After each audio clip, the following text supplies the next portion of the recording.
Hello, everyone. Thank you so much for joining us for another webinar here on Staffing Hub.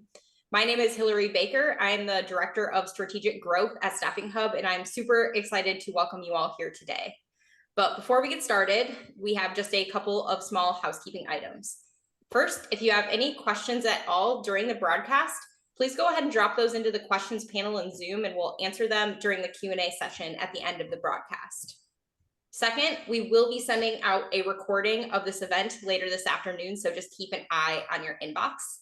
And lastly, I'll be putting up a few polls at the beginning of this presentation, so feel free to answer them and we'll be sharing the results later on.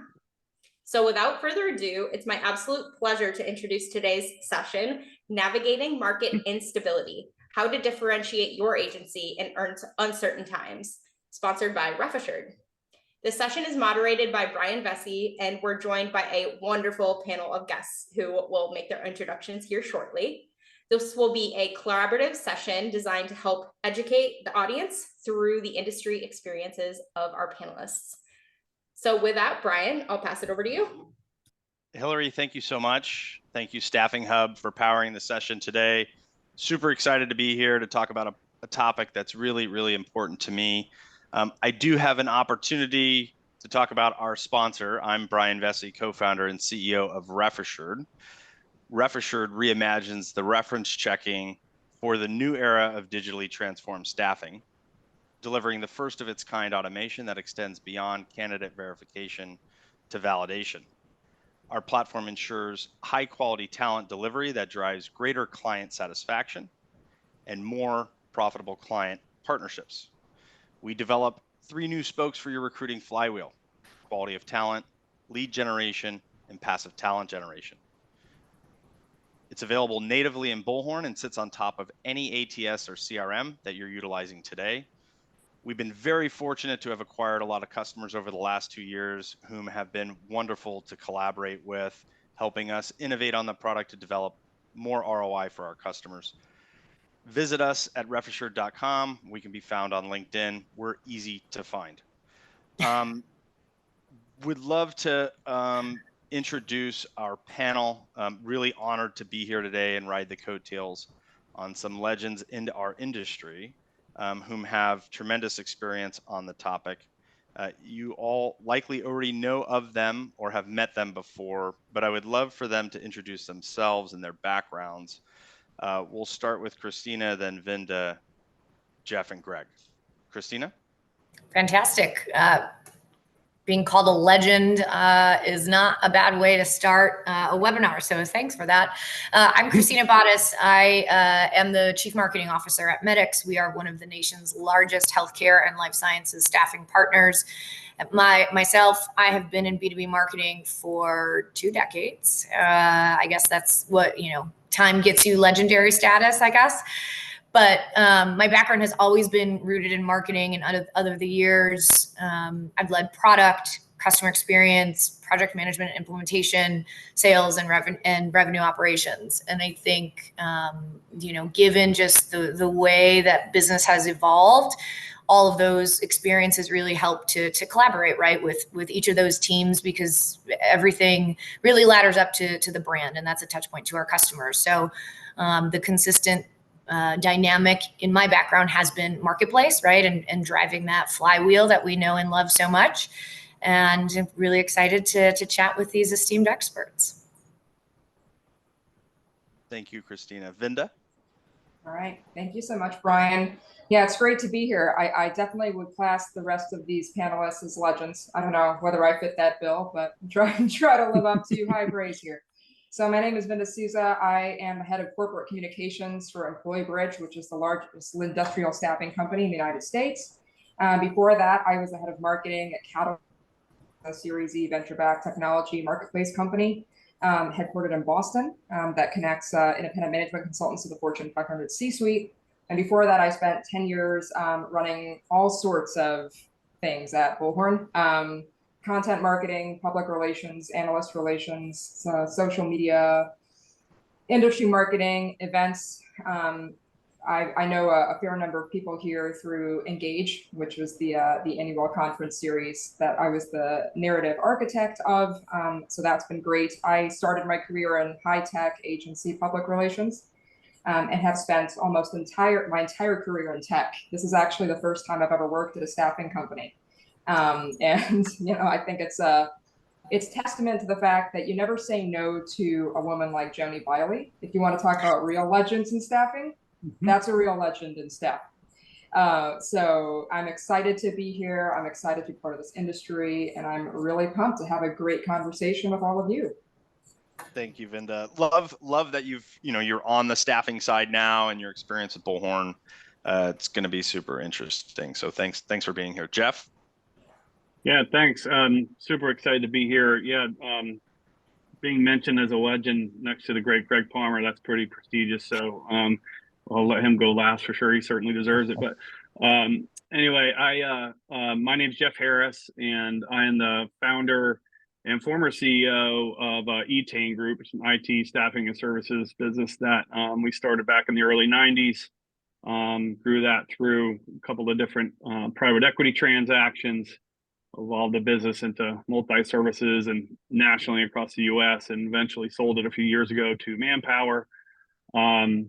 Great ride, made every mistake possible along the way. So if it can be done, I probably did it at some point. But today, I'm super passionate about working with a couple of the organizations that I work with. I know Brian really well. They've got such a great company. I love what they're doing.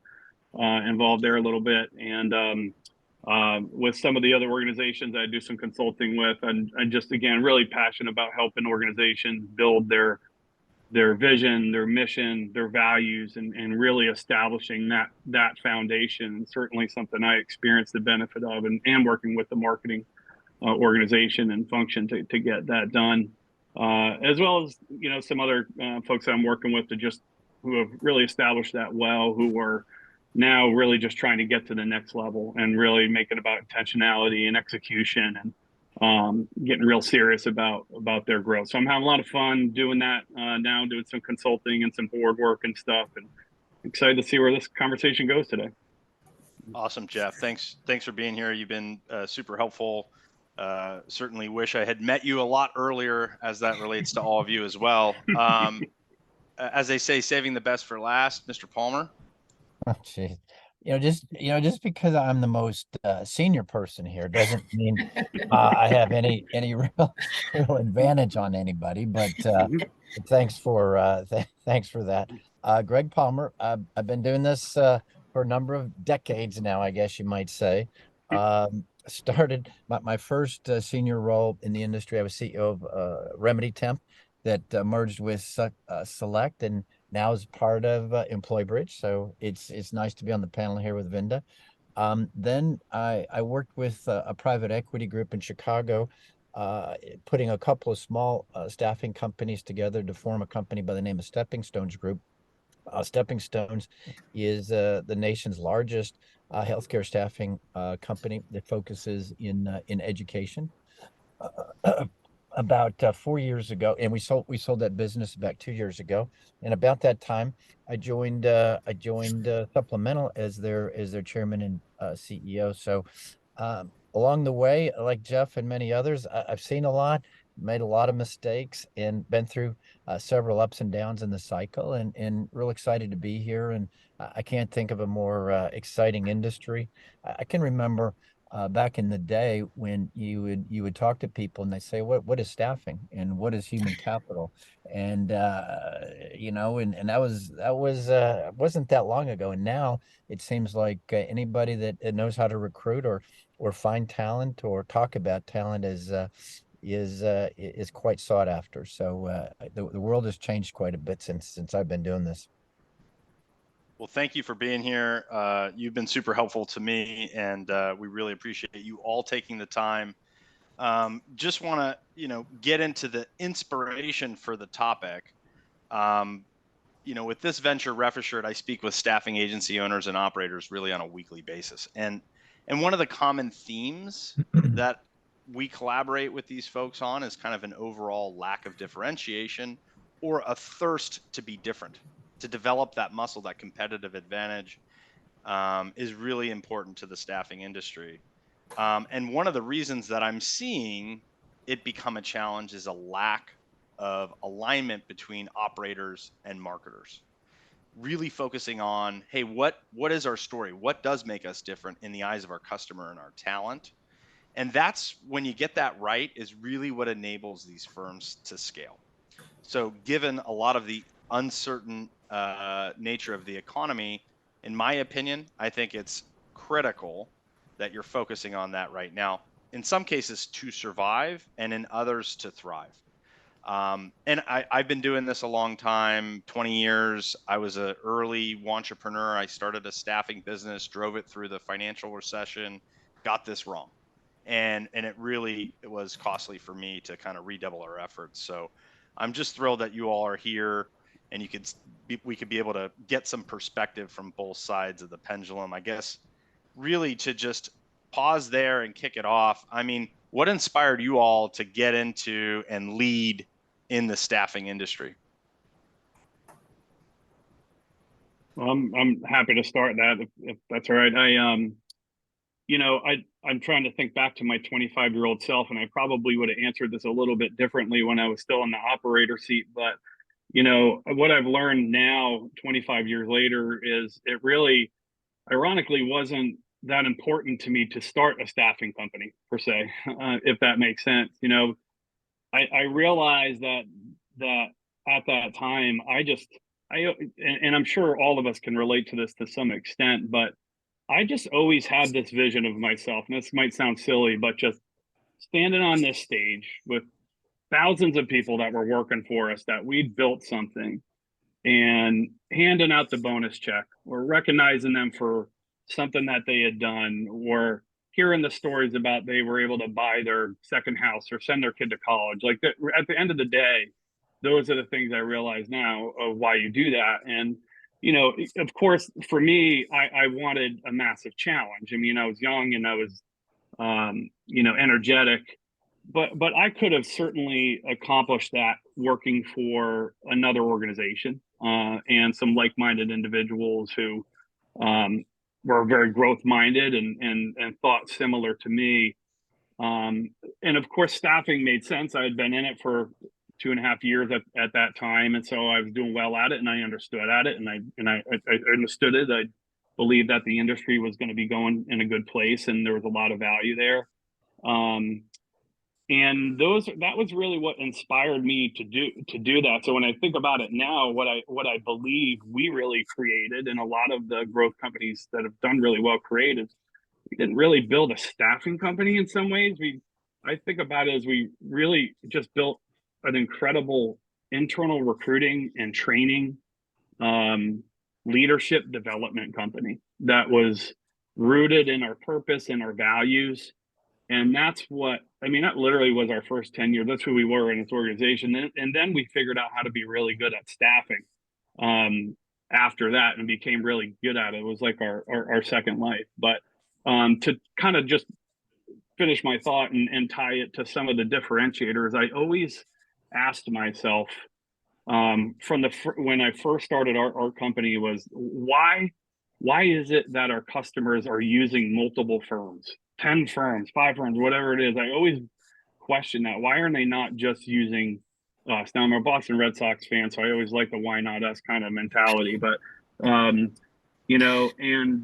I just always ask myself, do our customers really understand the value that they lose when they're not just using us? So our differentiation really got rooted in that. What we eventually turned to becoming what we coined as our commitment process, but it was really around our customers only using us. And we had to really do a great job, speaking with the marketing folks here, of being able to lift load our sales organization and get that messaging out there. Everybody saying the same thing, proof points, the whole 9 yards. I could keep going, but yeah, thank you, Jeff. Super important to kind of understand. And before you kind of get into the other topic, I mean, for the rest of us on the panel, that journey can be treacherous, right? I mean, you didn't start Etain and nail, your competitive advantage, your differentiator, and train your folks. So from, the other members of the group, how long does it typically take you to figure this stuff out? I mean, to get the inspiration, to understand your competitive advantage, and have you all mastered it throughout your career in staffing? So I can weigh in on that. I think to me, the less challenging component is understanding what you need to say to the customer base, right? Because that's a little bit more of a data-driven and controllable process, right? I mean, Brian, you're a great example of, if you're talking to customers, right, and you're understanding, do we have product market fit? Are we solving these pain points? If you have that direct customer centricity, it's going to lead you where you need to be. I think the bigger component is, the change management and getting the buy-in, especially as you begin to scale and you have, not 10 people, not 50 people, 500 people, 3,500 people around the nation. Now we're global. How do we continue to do that?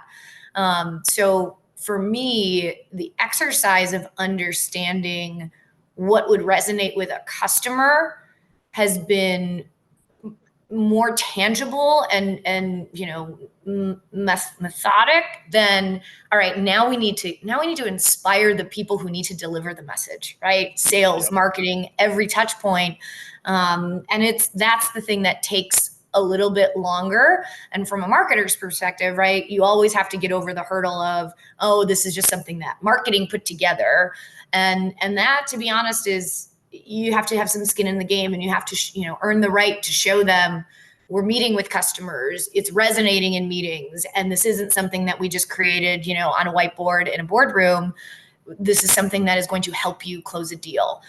So that's typically where we see, it take a little time for people to adopt, like anything else. Right. Yeah. Sorry, Brian, I'll add to that. No, please. I agree with everything Christina said. And of course, Jeff, I think that there's really an element of winning hearts and minds and being in service of stakeholders that we have to keep in mind, whether it be our talent or our clients or our colleagues, right? Ultimately, they matter, and doing right by them should be our overall governor. And in determining that competitive advantage or where you stand apart or provide differentiated value, I mean, it is really about understanding the inherent reason the staffing industry exists, right? Which is to create that value and connection between people. It's to cultivate that expertise, right? And then we can use all sorts of different accretive technologies to further that end. But I think it's not selling ourselves short. And too often I see a lot of emphasis on jargon, and I'll borrow a term from Joe Fuller, to overcomplicate a ham sandwich and really just make it more difficult for ourselves by resting on the idiosyncrasies of a real cascade downward. And ultimately, you need to meet people in the middle where they are at that top of the peak and help inspire them towards a shared vision. And then ultimately, I think the rest of the elements kind of write themselves if you use empathy as your corner value. Yeah, so well said. And I'll just add, so in my I spent a decade at Career Builder and hopped around in HCM, then went to supply chain and now came back to staffing. And one of the reasons why is the challenges are still inherently the same from when I was in this industry. I've spent 5 years-ish out of it, but that, I think that's both the problem and the opportunity is, I mean, to Vinda's point, if we can get some of this stuff right, we're gonna change not only someone's life to give them a new job, but also our teams, and being able to connect employers with talent that's going to help them realize their goals. But the challenges still remain, and so we've got to get better at figuring out how to actually execute, right? The challenge, I don't think, is so hard for us to see, especially given current circumstance. The real challenge ongoing now has been, well, how do we actually deliver and do that at scale? Yeah, maybe to build on that last point, right? It's one of the things I always found is when I've stepped into a role or started a company, I found that it's helpful to, once you get your mission and vision and your strategy, right, together. Okay. Then I like to step back and really think deeply about what are we really good at? What are we uniquely good at versus anybody else in the marketplace? What are we passionate about? And then what can we make a reasonable rate of return? So and once you go through that exercise of, imagine three circles and they overlap, and I think Jim Collins calls it his hedgehog concept. Once you go through that, it really helps to clarify what direction to go into, and then as you think about all the building blocks around the execution of that, and if you use those as a decision filter, it's oftentimes easier to drive your direction and stay focused. Whereas, one of the things that I've also seen is people will go through some of those exercises, but they'll go off and chase a shiny object. Maybe the economy gets a little softer, or a client comes in with a unique need, but it's really a purple squirrel request, and you can really get off track if you chase too many shiny objects. So it's that notion of what are you good at, what are you really good at, what are you passionate about, and where you can make money, and then building your operational excellence around those fundamentals. Yeah.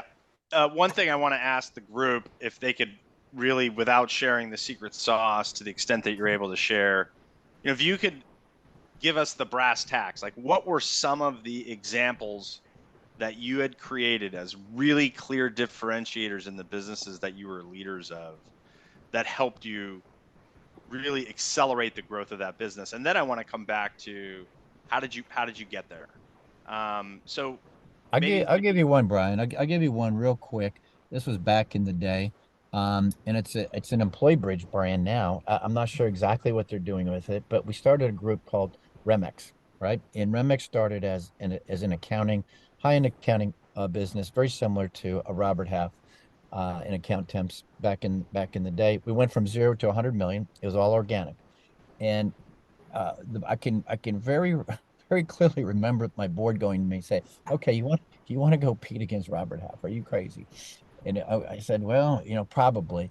And you need what, $5 million to do that, to build this organization? I said, "Yeah." And they said, "Okay, but you've got to come up with a clear differentiator." And I don't know where they are today, but back in the day, it had to do with finding the best talent. We created an app that did a match between the personality of the accountant and the personality of the hiring manager.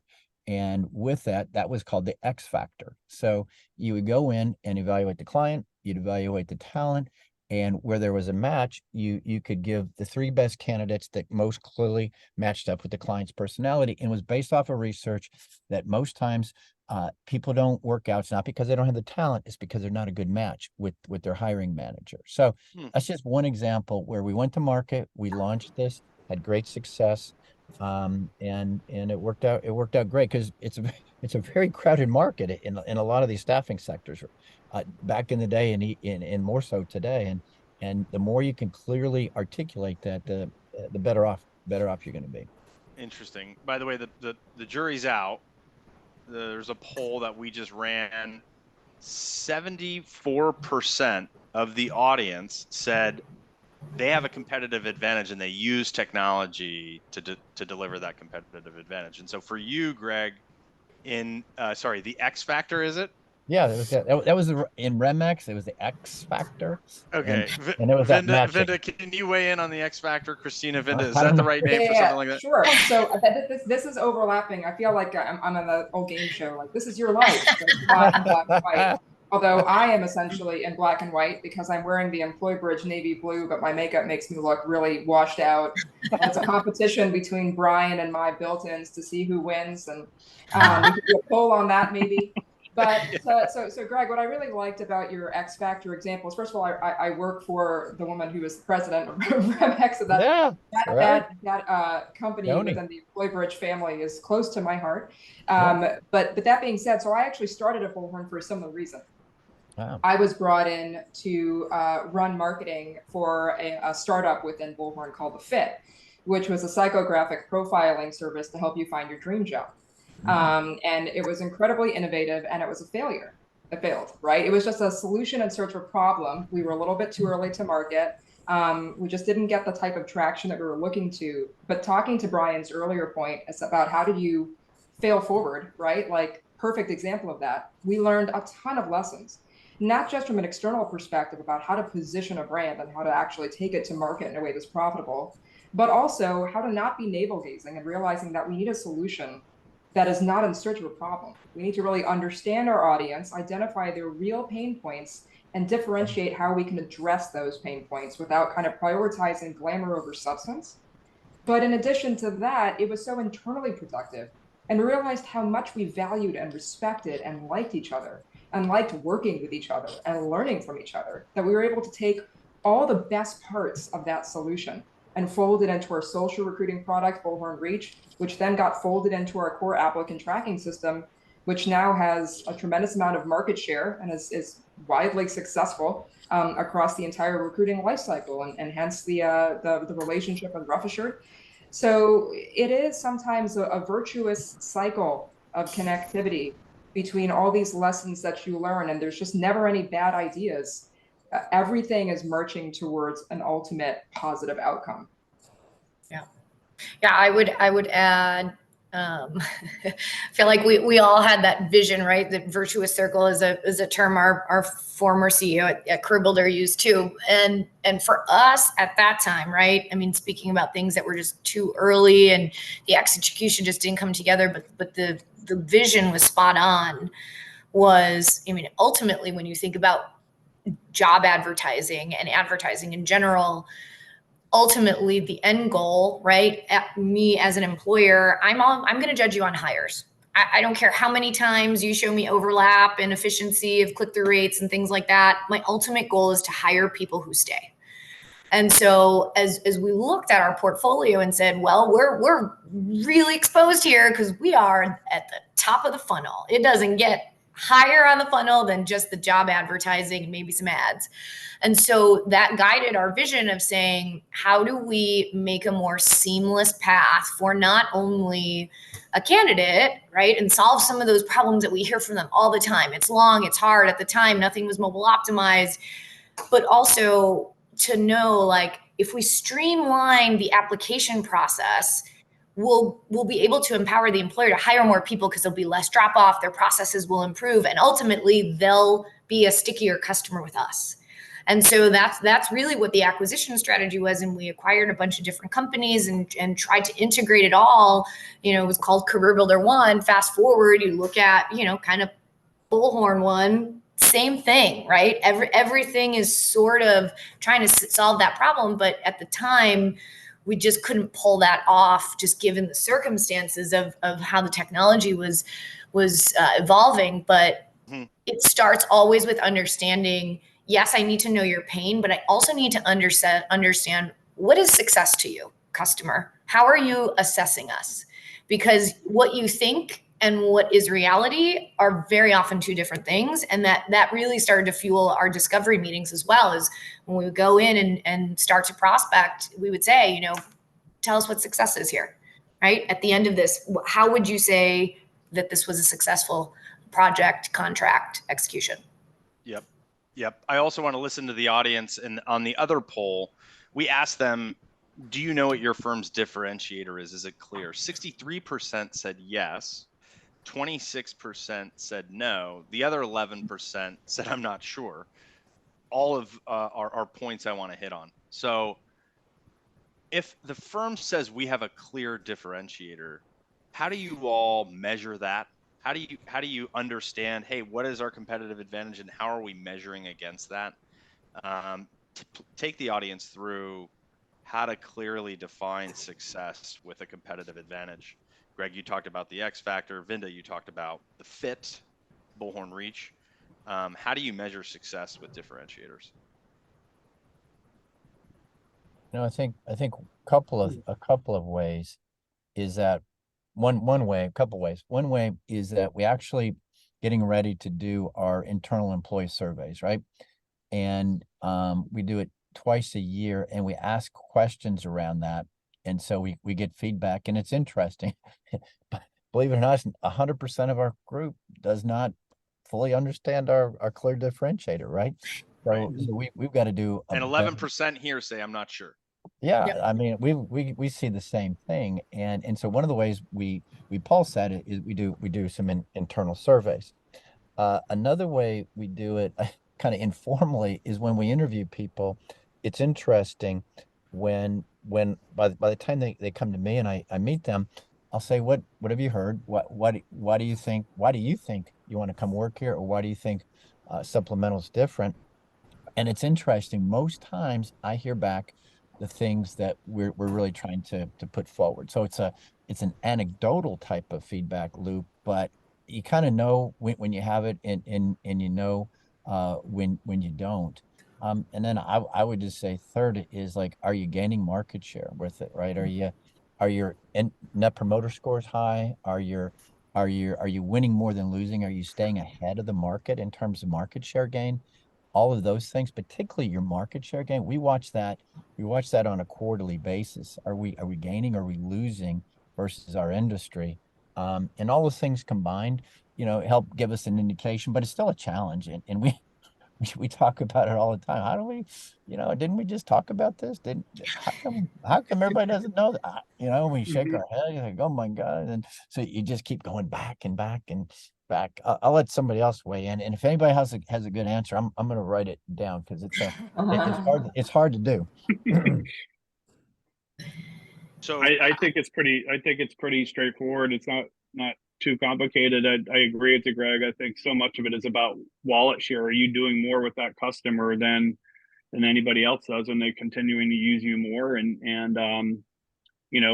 for us, we measured it by, our whole differentiator was the value of just using us. It was all about exclusivity and continuing to see what percentage of our pipeline that was coming in was exclusive to us, or what we labeled as committed business to our firm. So if that was increasing, we knew we were doing our job. But I want to go back and make a comment that Christina made earlier is, we can all put out our differentiators and come up with them and craft that out. And I was amazing at doing that myself and early on. And we spent 10 years getting to be about a $25 million firm. And once we embrace the intentionality behind that, and really the change management, which is so important, of getting that adopted. And to your point, when you go around and visit your offices and everybody's articulating that, and they can really talk about your differentiators, the inflection point for us when we did that and got very serious about that, just skyrocketed. And I owe it so much to getting those differentiators in place, getting them lip loaded, getting all the materials and the proof points and the confidence into our sales organization about doing that. So all of those results out of that were measures of that being effective. how are you all bottling this up and ensuring that our teammates fully understand the narrative, what makes us different, so that it's clear, so we don't have 11% of the audience saying I'm not sure? Sure. Christina, I can start us off. So, I mean, first of all, what's important is that a competitive advantage isn't a competitive advantage because you say it is, right? Ultimately, if you're not close to revenue, then you can, put the fanciest tagline on the biggest billboard, and it's completely meaningless.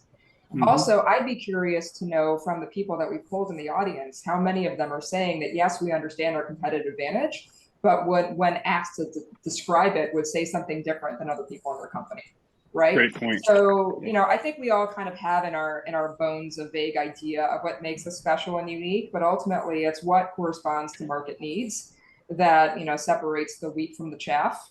And I do think that when it comes to bottling it up and disseminating it and winning hearts and minds across the organization, it's really around sort of, connecting to the customer need and connecting to what's really resonating in the market. Because you can measure it with a benchmark analysis. You can go and put out, a brand awareness survey with a focus group or with a certain, through a industry publication or something of that nature. And that's all well and good. It gives you a place to start off from, but it's going to be an evolving science. And you're going to have to keep reinventing the wheel a couple of times. I mean, looking at the differentiation perhaps between a software company and a staffing company, I've been overcome by how much simpler it is in software, right? Because you have a unique code base, right? It is what it is. You know, that's why you get the multiple you get, right? Because it's so obvious, like this is special. There's nothing else like it, right? And staffing, it's also special, but it's special because of the process. It's special because of the systems. It's special because of the expertise. And, you know, at Employee Bridge, you know, we acquired a technology company so that we're kind of the best of both worlds, right? We're meeting in the middle of that bridge between digital technology and human trust. But for a lot of, you know, more of the, you know, traditional type of staffing paradigm, you really do need to rest on the expertise that you cultivate and that local market knowledge and that, you know, power of distribution for optimization of delivery, right? And it's not as simple of an exercise as just saying, like, we have a patent in X, right? So it does require more creativity, and it frankly requires a lot of internal, not only just buy-in, seek to understand before being understood, right? It requires kind of working closely and partnering with everybody across your organization, especially those closest to revenue, to understand what's actually resonating. Because again, if you are a solution in search of a problem, you will fail. Yeah. Well said. I think it's really hard too, like just in our industry, we all know this, to be truly unique is very difficult. But I think it's okay to be competitively differentiating, you know, something that our competitors do that too, but we just do it a lot better. And this is why. And I would say, and I don't know if you guys would agree, but the power of just being able to articulate that, even if it's not like, wow, you know, and having everybody saying the same thing and be able to confidently respond to the customer with it is so important, perhaps as much as it being so wow.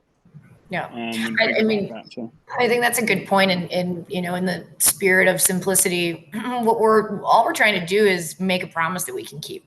Right. Mm-hmm. And realistically, when you look at the trust index of businesses today, simply doing what you say you will is differentiator enough. But I want to take us back to when we were talking about, you know, the idea of what your differentiator is. And Greg was talking about kind of needs and unmet needs. And my old professor used to call it the Pope's hat in the middle, right? That's where you want to be. But usually what is pretty common is you get your customer research and you're like, these 10 things are important. And they're like, great, we can do those things. Can you? And can you do that at scale? And can you do it all the time across every facet of your business? And I think there's a sense of, you know, we can't help it. We're biased towards our business and our ideas and the vision and sometimes the product. To me, positioning and differentiation, the key is, can you defend it, right? You can say it, but can you defend it? And is it durable enough to be defensible more than 6 months? Is it a long-term differentiator, or is this more of, you know, hey, short-term, we're going to be able to grab some market share and then we have to come up with another thing? Because taking it back to the hardest part of this going well is that I can put anything on the website, I can put anything on an ad. And the minute you talk to anyone from our company, if that experience is different, it doesn't even matter. And what is most petrifying, and anybody who's been in sales knows this, is being in front of a customer and having them rebut or ask and really ask for you to defend your claims. That to me is, if we're going to empower sales and any of our go-to-market teams, you have to make them feel like they're able to defend the claim. And it's a scary situation, but that's really what we focus on, is what type of collateral, what type of coaching, role playing. And then you get a few of those success stories, right? And you can share, this wasn't so scary. And this can actually happen and you're going to get paid. And that's pretty great when that happens. And I would just want to add, I couldn't agree with you more. And that's such a great point. And, you know, the confidence that develops in your sales organization to get out there again. You know, we all measure activity and want to hit them with a stick and stuff like that. But when you empower them to really feel so great that they can go out and handle those rebuttals, especially when they're junior, or if you have a program where you're hiring green people, which was what we did, it is so empowering to do that, and to get the marketing, whether it's a marketing department, marketing doesn't have to be a person. It can be a function within somebody else's job too, and depending on your size. But getting that in place is just super important to gain that confidence and sort of that, little bit of swagger, call it arrogance, whatever you want to do, but so important. Something that Christina said that really got me thinking as well, I know we hadn't talked about this earlier, is the timing associated with these differentiators. Everything, in my opinion, and I'd love to hear from you all, has a shelf life. And it doesn't matter if you're in the software business, you're in the service-based business. After a while, somebody else is going to use that as a differentiator, especially if it's really good. And then you kind of have to reinvent yourself. Do you all agree with that? Have you experienced it?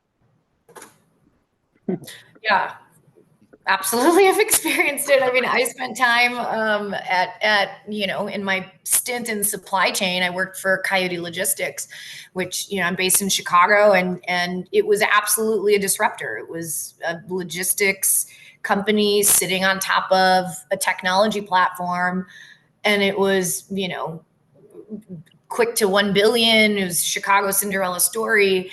And we scaled, and we sort of got up to the top of the cliff, and we said, okay, this is great. But now this whole we're technology driven thing 10 years later doesn't really get us the same level of interest or win rate as it has in the past. And I think that's the irony of, when you're in early seed companies and series A, B, C, and now you're kind of humming along, and then you finally get to a point where you're a large enterprise.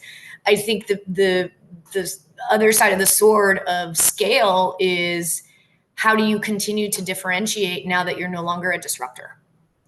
And how do you retain the equity of what you used to do really well and reinvent that in a way that is still relevant to the change or the challenges and the pain points of your customer today? And it's really hard, right, to shake those kind of urban perceptions of, oh, customers do this and we should do that, and here's how we should sell. And that is, I've been part of it multiple times now, and it's hard to kind of shed that identity, but it has to, that reinvention, the metamorphosis is absolutely critical for you to, be able to keep growing once you've grown to as big as you dreamt to be. Yeah, Brian, I agree with your question, but I also disagree with it. I'm going to play devil's advocate here, because what I agree with is, yes, you're going to have to be flexible and agile in order to compete on a consistently changing playing field, because there is constant state of reinvention of competitor landscape and macroeconomic conditions and customer preferences and all of that stuff. And you have to definitely, meet the moment for your market. That being said, I mean, if your differentiator is truly sort of felt within the DNA of a business, it should be somewhat faithful, right? And you should be able to adhere to it for a fairly long term. I mean, it's not to conflate it with a mission or a core value or anything of that sort, but it should be something that you aspirationally walk towards for a long period of time, and then ideally you'd even put that as your long-term vision of continuing to understand that if it maps to that, you're doing something right. You're going to continue to get larger. You're going to have, create greater economies of scale. You're going to potentially move from David to Goliath, and that's all great. But ultimately, if you're not being, faithful to who you are as a company, who you set out to be, then you're introducing potential risk, right? I mean, I think that we'd look at it and think that we're writing the future of supply chain workforce management, which is purposefully broad enough to allow us to get to extremely great heights without that no longer being a relevant circle to live within, right? And that, I think, is one of the challenges and opportunities of marketers and operators as they partner together, is really answering the question, who are we? Who are we now? Who are we going to be in 5 years? Who are we going to be in 10 years? And that's not just about external validation from customers and prospects. That's about organizational design. That's about succession planning. That's about setting a business up for success long after it exits to one owner or the other, or has an IPO, or people are on a yacht somewhere. That's immaterial. what's important is to create that foundation for growth and evolution that still retains the connective tissue that defines a company as that company. Otherwise, you run the risk of creating a Frankenstein's monster and you look back on it and be like, I don't know who this is anymore. I love it. Real quick, I need to get to the economy and where we're at today. Sorry for the abrupt transition, but we are obviously in uncertain economic times, and having sort of been there and done that one during the financial crisis. I want to hear from you all on the opportunity to focus on this now. And sometimes it's paralyzing when you're in a really unstable position and you have to reinvent yourself, or you have to come up with these differentiators in order to survive. Is now the right time to be focused on this, or is it the wrong time? Yeah. Hey, Brian, I think I would just kick it off with, when the economy gets soft, and each one of the sectors, I don't know what sectors are on this call, but I'm sure you got industrial, IT, healthcare, etc. But each one of these has a different cycle. But if you take the broad brush and say right now that the staffing industry in general is under a bit of a cloud, I've always found those companies that use this moment in time as a time to kind of retrench, double down, get ready for that cycle, and not cut back so much that they can't leapfrog. Because what happens in these cycles, they go down pretty far, but then they come back pretty quickly. And if you're not ready when it comes back with your differentiation, with your alignment of your resources versus your differentiated positioning, you're going to miss that opportunity. So I've always, you hate going through the cycle, but it's really, Right. it's really a great opportunity because a lot of folks don't, a lot of people will scramble, a lot of people will panic. And I've always found the people that stick to their knitting, that know what they're good at, that know where they're heading, when they come out of one of these cycles, they leapfrog their competitors. Yeah. And it's a lot easier also to address your organization when you know you're knitting. It's that message then to keep them focused is so much easier, as opposed to just kind of coming up with what can feel like new stuff just because of the situation that you're in. So I agree. It just makes the importance of having your vision, mission, and values foundation established through all this stuff. To me, I think it's an opportunity. I mean, proportional with the amount of uncertainty in a market is how often are you talking to your customers and your candidates, right? Because before, we talk a lot about value factors at Medix, and what are the things that are so valuable to you that you would make a decision or pay more money. And during a time like this, some of the things that are part of our value proposition, things may shift. And something like flexibility is far more important right now when you're not sure how much you can and will hire, versus I still have to get these operational projects done and executed. My business still has to go on. When things aren't as uncertain, there's not a lot more appetite for, planning for the long term. And right now, our customers are focused on, I need to survive right now, right? And how will I be able to plan for the future? But I think it's a great opportunity, again, to go back to how can we serve you best? What is within our arsenal that we can potentially solve your pain points? And those might be a little different during this stage.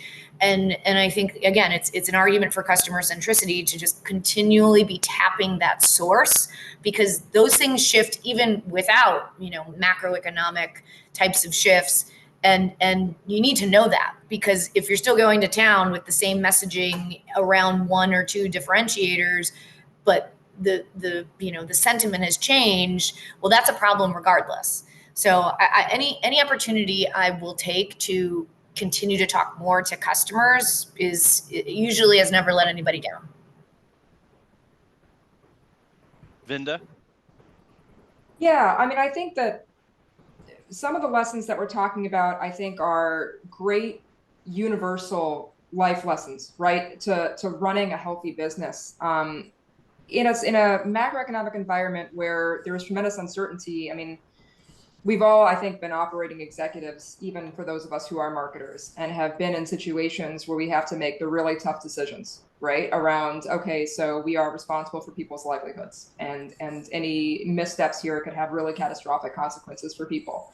And there's always a human element to every decision that you make, so it's no such thing as a purely financial decision. That being said, times of downturn are also, because, as Greg said, they're very cyclical and they vary from segment to segment, but they're also potentially times of opportunity because it gives you a chance to be thoughtful and to figure out what happens when the tide turns, right? And if you have access to capital and you have the opportunity to be highly acquisitive, you could create a strategy that allows you to pole vault ahead of the competition when things kind of look a little bit different. You have an opportunity, as Christina said, to get more ingrained with your customer segmentation and understand your audience and really kind of connect with their short-term and long-term needs. I mean, and just looking at sort of the FAQ here around meeting short-term needs for your customers. I mean, I think you also have to think about the long game, right? There's a short game of survival, no doubt. And I think you'd be doing a disservice to your customers to be, too immediate in your thinking, but also ignoring what actually is giving them pain. But to speak to that point, I think honestly, the answer is you have to think about net retention, right? What's going to keep your customers coming back over and over again and considering you a true partner to them and their growth and recovery. And a lot of it isn't just like filling the orders. A lot of it is filling the orders well, right? With top quality talent that actually moves the needle for a staffing agency's customers, which is a great endorsement of something like Rough Assured, right? So you just have to play the long game in everything you're doing around how you're going to grow your business, around looking at challenges as opportunities for potentially pole vaulting the competition if you play it the right way. And also around not chasing bright, shiny objects because it feels easy now, but it's going to be ultimately detrimental to the long-term health of your business. Yeah, a really good example of that last one is a lot of folks during the pandemic, they were in healthcare. I'll just give you an example. They were chasing the testers and tracers and all of those positions just propped up, and that business evaporated. So I know a number of people, bright shiny object, hundreds of millions of dollars, and boom, it's gone. And they didn't have the foresight to really look out and see what was going to happen beyond the pandemic. And so a lot of people were left holding the bag on making some decisions that they today regret. All great points. Want to be cognizant of time. We're nearing the end. There are a few questions that came in I saw earlier. Hillary, if you could pull those questions up, there are a few I would love to get answered. Very thankful for the attendance and the collaboration from the attendees. Hillary, do you want to hit the questions before we run out of time? Yeah, absolutely. I have one here that we kind of started to touch on. But would you agree that ultimately the question of what makes you different really should come from your customer? And that in today's world, most would say what differentiates you is your ability to fill orders. Who wants to tackle that one first? I'll try to answer that. I think I know what they're asking. I would say, yeah, it does come from the customer, and we need to understand what their pain points, and it is our ability to fill orders. But I also think that we have to collaborate and partner with them for us both to be productive in that situation. I mean, it amazes me when we ask questions to customers sometimes that they don't realize just for example, taking an extra day not to interview somebody and how they're losing talent and stuff like that. Just these little things. So, there's a big piece of that, I think, is getting them educated on what the market's doing, what you have to do, why it's impacting us. why that makes you a more favorable customer to us to want to jump on your stuff when you operate in this way and those kind of things. So Right. I don't know if that answers that question, but it makes me think of kind of, it's both sides, really. Yeah, and I would love to hear from Christina and Vinda on this. And I really feel like you have to talk to the customer, at least my Yeah. experience in the service-based business. And I always felt like the customers were evaluating us. If I were to just narrow it down, it was always about speed, quality, and cost. And if I Yes. were to look back on that, quality was always paramount. But I would love, Vinda, Christina, your views on that. Sure. I could kick it off. I mean, this kind of goes back to that concept of value factors for me. And in I need to understand what is important to you as a customer, right? So important that you take action.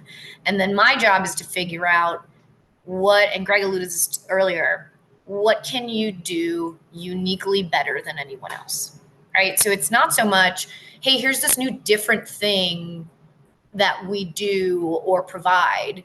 It could be, do you know what's different? You guys deliver great talent quickly and they stay. That's a differentiator.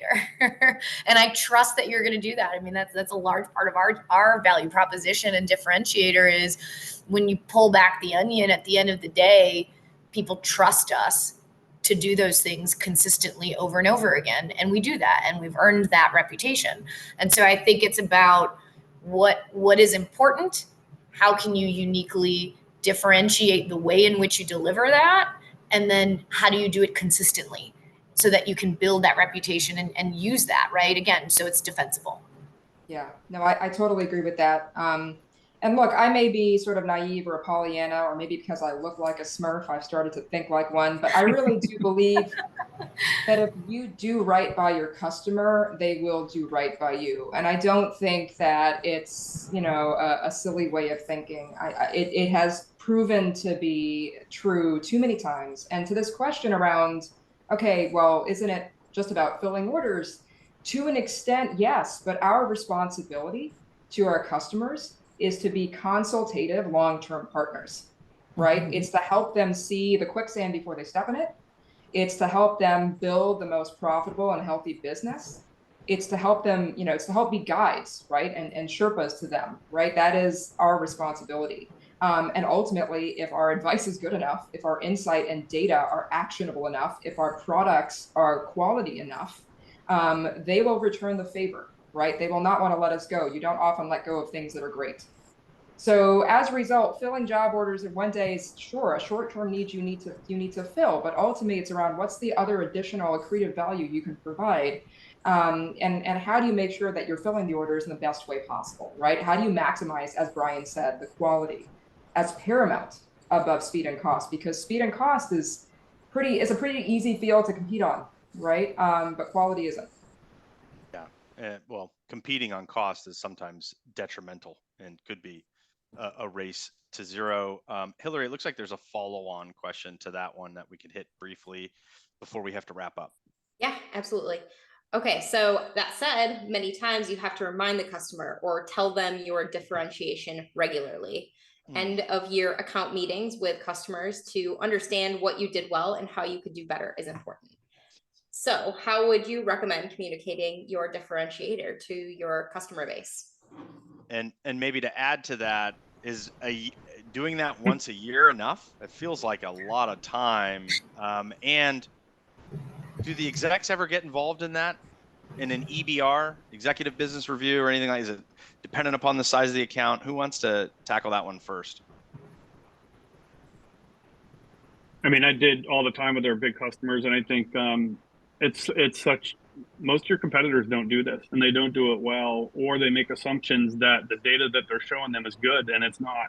So I think it's really important to first understand what the customer views as good before you're going to do that, and so you have an idea of where you're above and beyond that, what your market share is, and really get a sense for what sort of the industry benchmarks or standards are, so you can prove that and that you stand behind that kind of stuff. So I think that's super, super important. And then if you're going to go in there and do that, then ask for something. Awesome. Anyone else on that topic before we wrap? Wonderful. Roy, thanks for the questions. That's a name blast from the past. Great to hear from you. Thank you everyone today for joining us and being presenters on this. It was a huge help. Love learning from you all. Every day is a school day for me when I'm talking to you guys. So thank you for being on. All right. Thank you all for joining us. Brian, Vinda, Greg, Jeff, Christina, thank you all so much for being part of this panel. It was an excellent presentation. Attendees, thank you so much for coming today. Keep an eye on your inbox for the recording, and any questions that we did not get to, we will address after this. So thanks again. Have a great rest of your day. Thank you. Thanks, guys. Enjoyed it. Take care. Thank you, everyone.